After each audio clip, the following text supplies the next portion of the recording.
husbands, love your wives, even as Christ also loved the church and gave himself for it, that he might sanctify and cleanse it with the washing of water by the word. And then, sabi po ng Panginoon naman, pagdating po sa asawa, ano po, ay nanduroon yung tinatawag na submission. Verse 22, wives, submit yourselves unto your own husbands as unto the Lord. Now, as unto the Lord, Micah, ang veil na nasa iyong ulo ay nagsisimbolo ng iyong God-given rule na submission.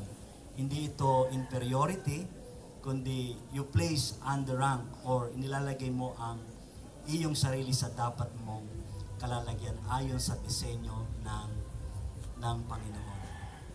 At sa creation po, alam nyo ay since na nagkamali ang unang mag-asawa, pero hindi nag-give up ang Diyos sa kanyang plano sapagkat nagsimula ang tension po sa marriage. Mahirap pong gawin niya sapagkat mula sa araw na ito ay magsasama kayong parehong makasalanan, for all have sinned. Gulo po ito. But praise be to God, He is a gracious God at ipinagkaloob ang kanyang banal na Espiritu at ang nawa ang banal na Espiritu ang magbigay ng power, mag-strengthen sa inyo na mapulfill ninyo ang God-given role sa inyo. Parlex, love your wife. Sabi nga, unending, unconditional. Defined in 1 Corinthians chapter 13. No? At Micah, submit to your own husband. Ang husband po ay tinuturing sa Bible. Sarah called Abraham as Lord. As Lord.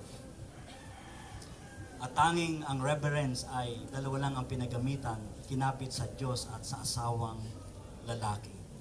Kaya ang sabi po sa Ephesians chapter 5 verse 33, gayon man ay umibig naman ang bawat isa sa inyo sa kani-kaniyang sariling asawa, gaya ng sa kanyang sarili, at ang babae